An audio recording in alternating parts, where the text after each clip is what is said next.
Hello po mga katong, sa mapagpalang araw po sa inyong lahat. So ayan, ngayong araw ay Huwebes. Huwebes po ngayon, September 20, 21. Ayan mga katongs, may kwan nga lang po ako. Maraming salamat nga po pala sa mga nag-message sa akin, dahil nalaman po nila na emergency po ako nung Huwebes, Martes ng gabi. Sinumpong po yung sinumpong po yung lower right ng tiyan ko na sobrang sakit, na parang gusto mong maihi pero hindi ka makaihi. Ang nangyari, sumumpong po ng alas 8 hanggang alas 12, sobrang sakit. Nung hindi ko na nakaya, nagpasugod po ako sa emergency doon po sa NMC sa San Leonardo. So yan, shoutout nga po pala sa mga nurse doon, napakagagaling, mabait, maganda po pala ron sa NMC, Nueva Ecija Medical Center. So yun, talagang namamalipit ako nung dumating ako ron. Pero bago yun, nung hating gabi nga po na mag-alauna, dinala po ako nung bayaw ko, naka-tricycle kami kasama si Mrs. Hindi namin alam na nakasunod pala si Roden sa amin nung gabi na yon. Pagdating doon sa highway, kumabila na sa highway yung tricycle, then sumunod si Roden. Ayun, nahagip ng sasakyan. Grabe yung ng aso ko na yun sa akin, talagang sa akin lang naman nung sumusunod yung kahit saan ako magpunta, kahit na dito sa gitnang bukid, sumusunod po yun kahit sa pitak. Yun nga lang po, may bad news na nangyari. Hindi po namin alam na nakasunod sa amin. Laman lang po namin nung nag-iiyak na po yung aso, may nasagasaan sa likod namin, nag-iiyak na. So sa sobrang sakit, hindi ko po talaga matiis na yung sakit. Sabi ko, diretso mo na, at tinawagan ko na lang si Bato na gising naman nung time na yon. Sabi ko, tignan si Roden kasi parang nasa gasaan. Ngayon nung dumating si Bato nga po doon sa highway, nakita niya nasa gilid ng kotse doon sa nakaparada. Grabe nangyari kay Roden.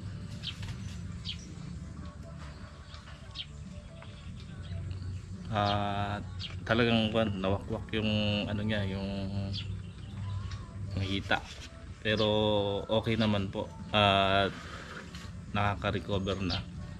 Talagang kumbaga, buti na lang hindi siya totally nasagasaan, walang naging damage yung sa ulo, sa katawan, kundi yung nasa hita lang niya na gas-gas na malaki. So yun, grabe yung ng aso na yun sa akin, kaya yan, nagkuhan nga po ako, ginagamot nila at nag-init po ako nung dahon ng bayabas, ibabadlit ko sa kanya, kumbaga ilalanggas. Ito nga po yung pinakulo ko.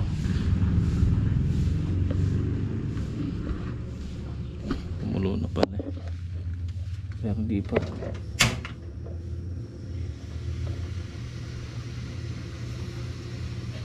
Ikuha ko sa sugat ni Roden. So doon nga po pala mga katong sa naging sakit, na detect ko na may bato sa bato kasi tinesto yung ihi at yung dugo. So alam ko na po yun, Kumbaga yun na ano ko, yun na pagkaka ano ko sa nararamdaman. Kasi mga ilang araw talagang mahirap na umihi, tapos medyo mapula yung ihi. Hanggang yun nga. Dalawang beses na po ito, pangalawa yung sumakit na yun. Yung una medyo nakaya, natiis, tapos medyo nawala. Pero itong huli talagang grabe, hindi nawala ano.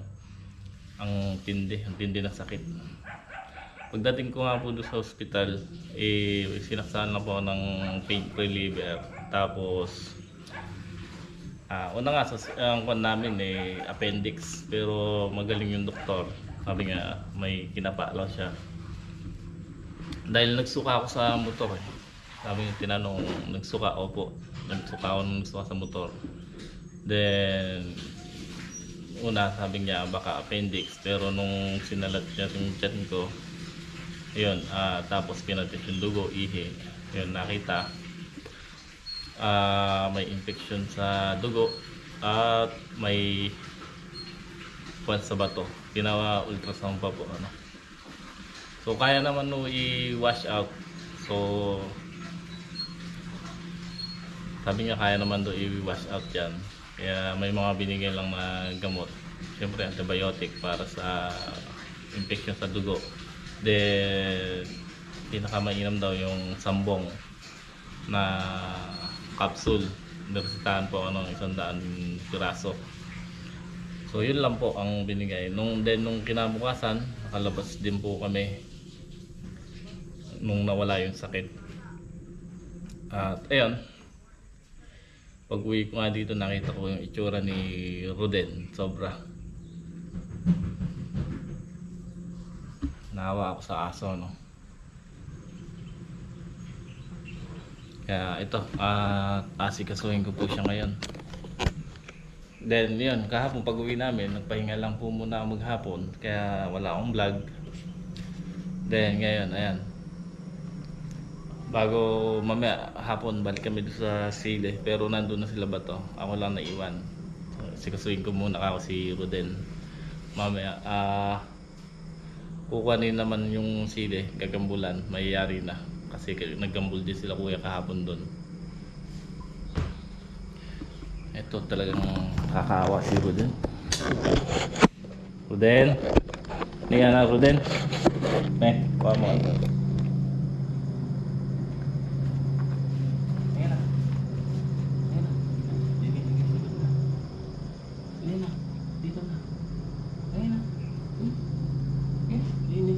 Kumain na ba ito, May? Itlog. Ha? Itlog. Ayan ito. Ay mga katos. Buti na lang hindi siya na grabe pagkasagasa sa kanya. Ikaw kasi sunod ka ng sunod eh.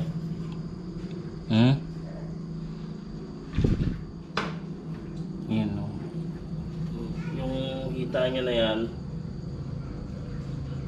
yan, may mga gasgas. Mas malala yung nandun sa ilalim ng kabilang ng hita niya. Pero itong paa niya mukhang ito na puruhan. Pero kahapon nilagyan na ng mga wayang gamot. Kasi sunod ka ng sunod eh. Sa bukid ka lang susunod sa akin.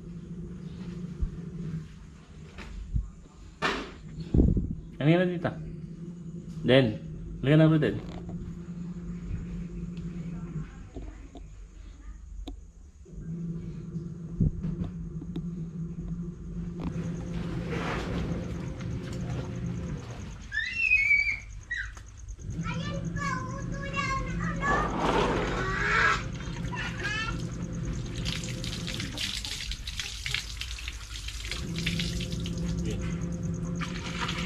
Oh, yun lang.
Ito, naranggasin natin ng kumukulong pinakulong dahon ng bayabas, pero yan din po pinaligo ko, hinalo ko sa tubig. Ayan po, ito yung malaki na tama niya sa kabila.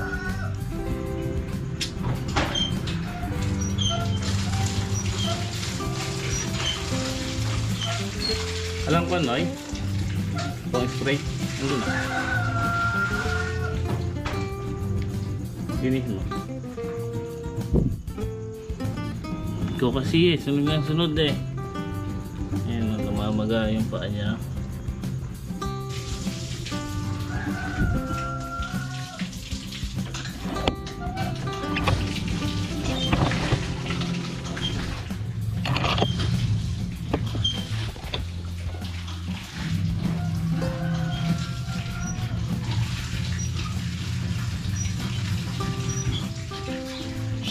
Wag.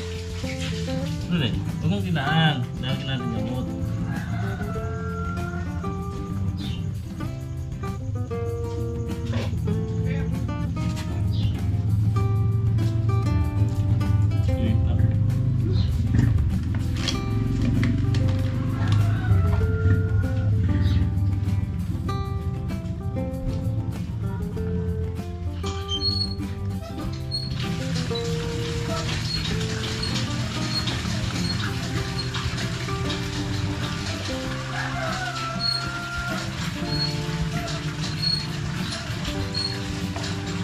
Kailangan pamunas niya.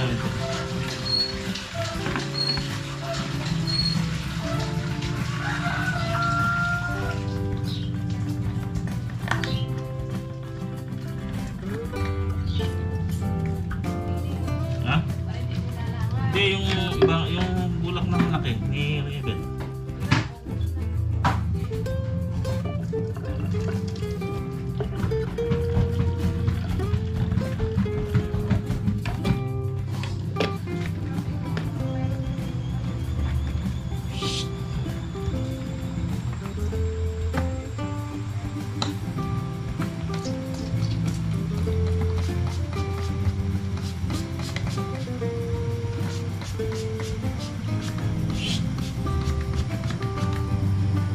Hindi.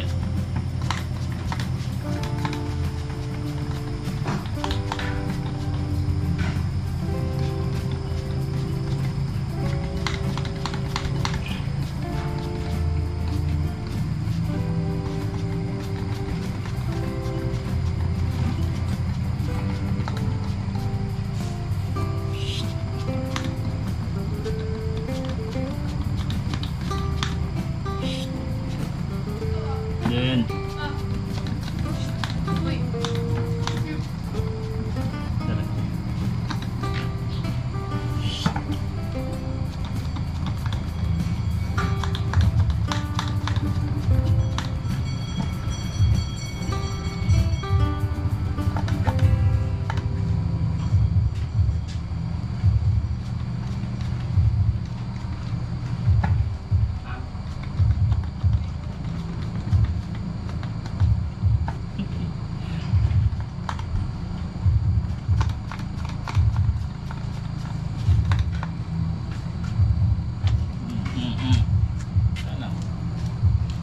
Ano?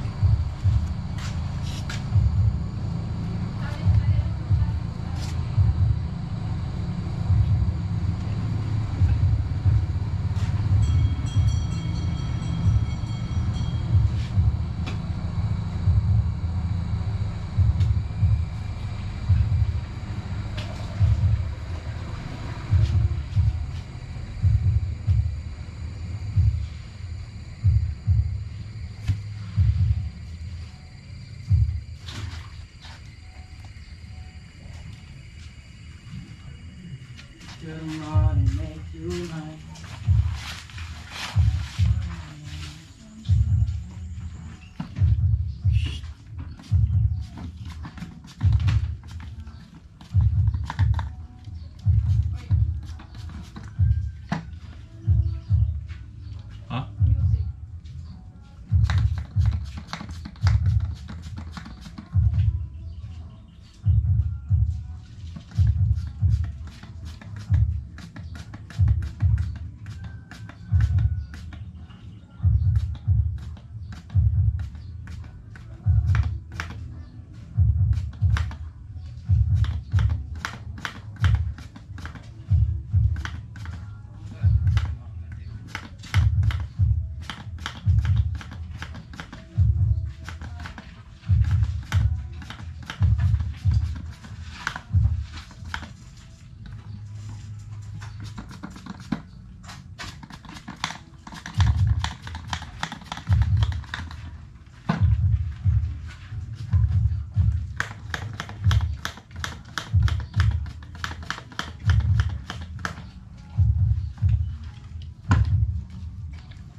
dilaan.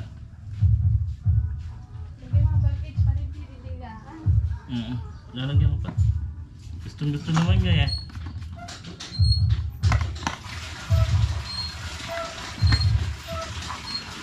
Ano ba?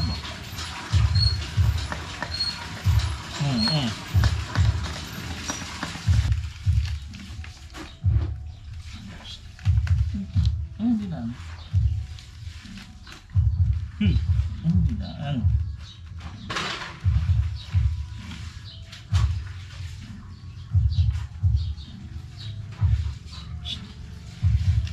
Sino?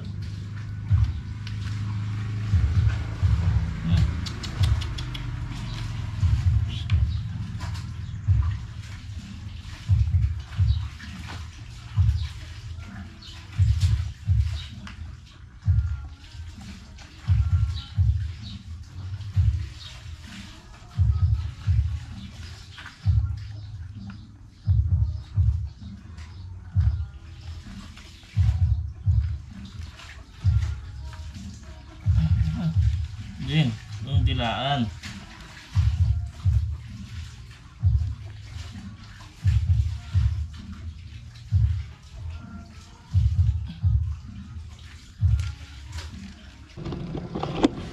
So ayan po mga katongs, at ayan yung nangyari nga kay Ruden. Kung naman nun na gagaling siya. Medyo matagal lang yan kasi nawakwak yung kabiyak ng hita niya na yun eh. Kaya lang matigas ang ulo eh, lumalabas pa rin, takbo ng takbo ano na, kahit tatlo lang ang paa. Hey.